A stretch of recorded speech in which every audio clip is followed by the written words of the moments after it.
Okay, so we have already seen all the theory for the time-independent, non-degenerate perturbation theory. In this video, we're going to do a quick summary about all results that we have obtained, and really this is all that we're going to be using in the problems when we want to calculate the corrections to the energy and the wave and the eigenstates of our Hamiltonian. And just really quickly, before we get onto all of this, we are actually just going to be using all of this until here to here, because this correction to the eigenstate is really too hard to calculate or too long to calculate, and it's not really worth it, okay? Because we will need it if we wanted to calculate the third order correction to the energy, but usually we're just going to stick with the 0, first and second order of our energy. So let's see what we have. Well, the problem was that we had a Hamiltonian which was too hard to solve. And we said, well, if this Hamiltonian has the form H naught, which is something we do know how to solve, that is, we do know the solution to this problem.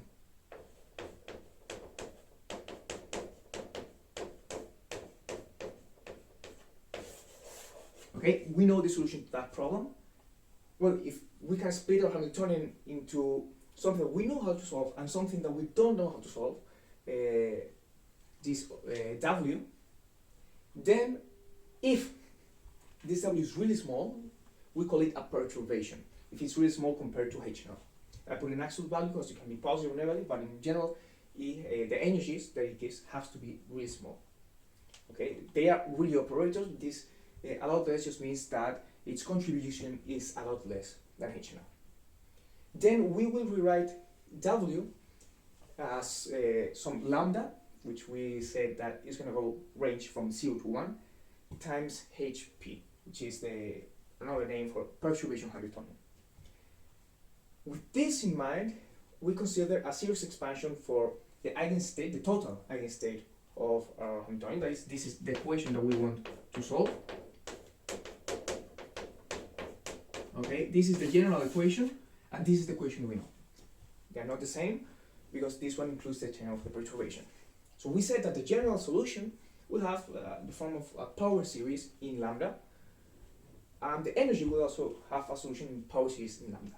We call each term, this psi n k and this e n k, the kth order corrections to the nth energy. Okay, this n just means that we are taking the nth energy of our original Hamiltonian, the unperturbed Hamiltonian, and we are correcting it up to the kth order. When we apply this to our Schrödinger equation for the full Hamiltonian, we got the following relation. This is the general relation for k greater or equal to 1. That is, if we know all the corrections to the energy and the eigenstates for 0, 1, 2, 3, so on up to k minus 1, we can find psi kn and e kn. And we can impose another condition, that is that this general eigenstate is normalized. That is, its norm is 1. We can go on without normalizing it. We'll get a different result. The only thing is that the Cn terms will be 0 in general. So if you want to know how to do this, just go to the previous video in which we talk about the normalization. Oh well, if we impose that this normalization is equal to 1, then we get this general relation. Okay, there's another normalization called, I think, a direct normalization, in which we just assume that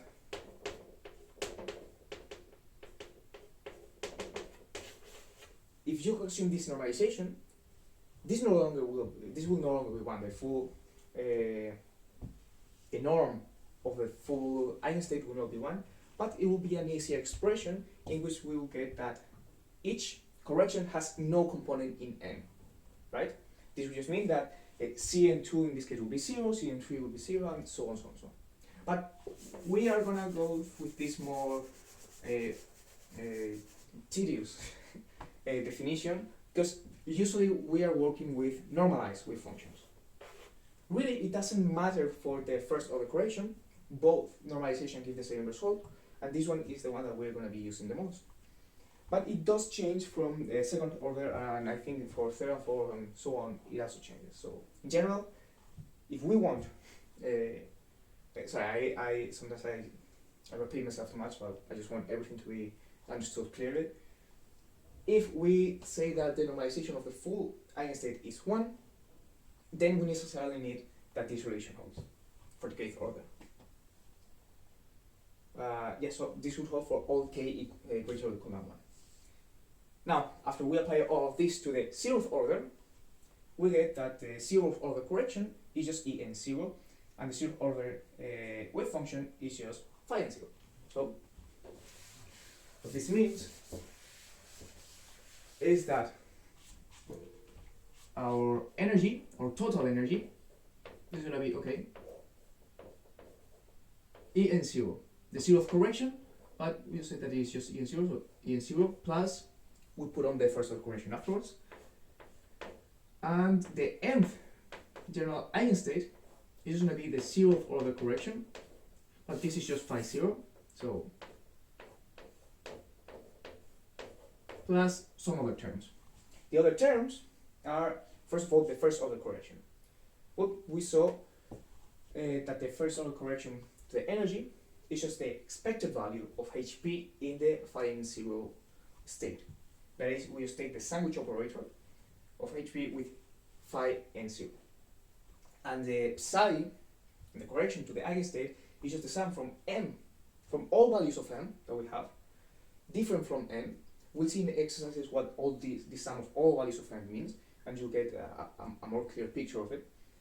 So we're summing over all values of n except m equals n, so that we don't get a singularity here.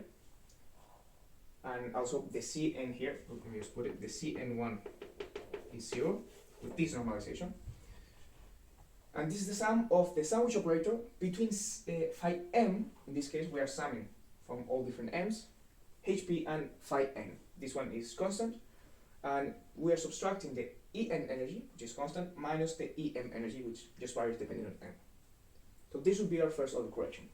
And we'll get lambda E, the first order correction, n, plus lambda psi, the first order correction, n.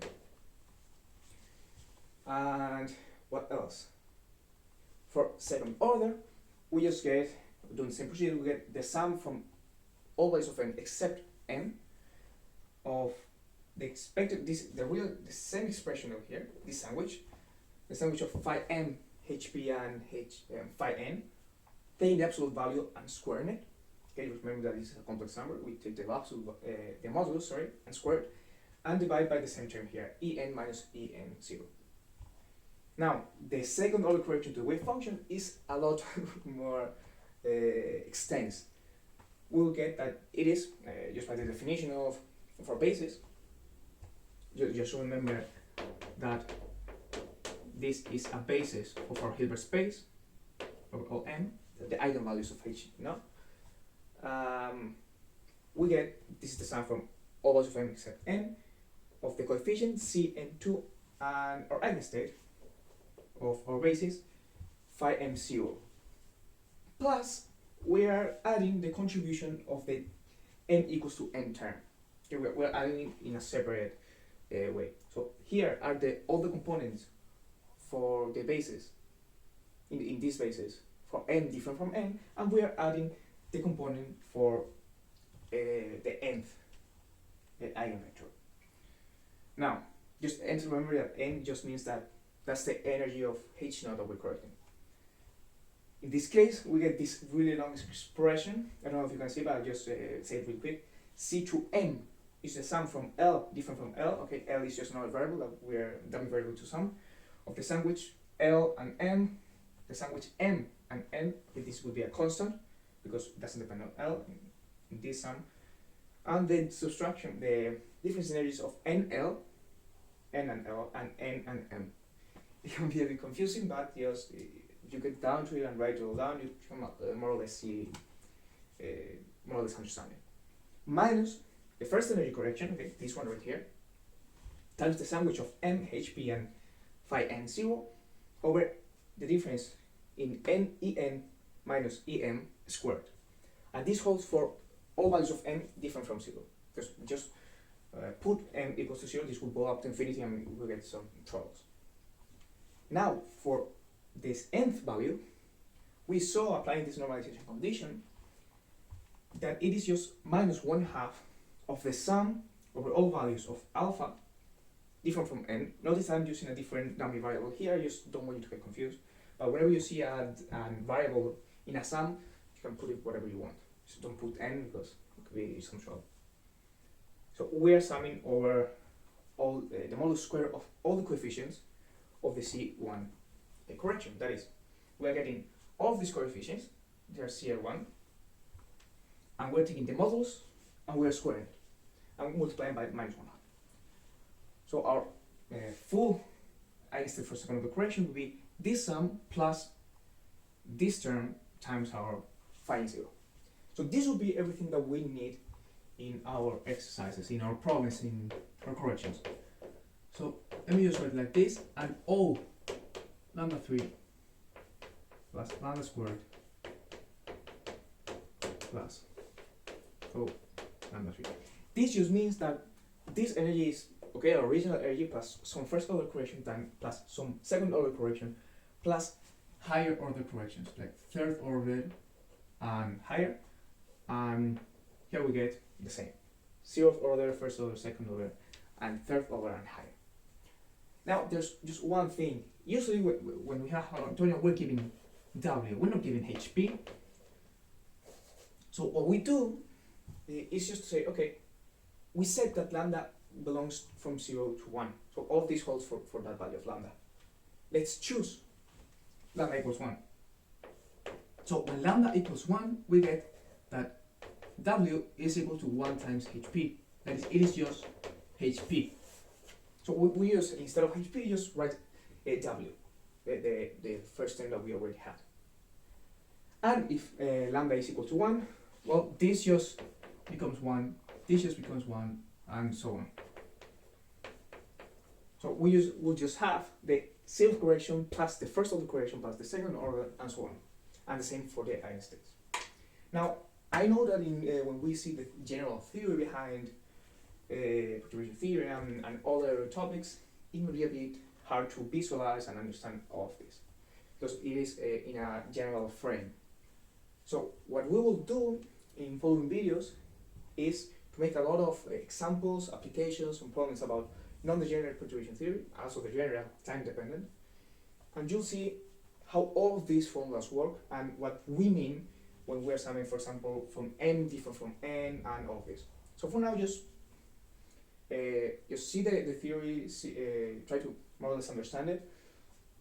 If you understand it 100%, like it happened to me, just go on with the problems, apply the formulas, see how they are solved. And then once you understand all of that and go back to the theory, you will understand everything that's going on here. Okay, so that's it for now, for today. In next videos, we'll talk about time-independent degenerate perturbation theory, and we'll see how to work with it. So, well, I hope you like the video, and well, see you in next videos.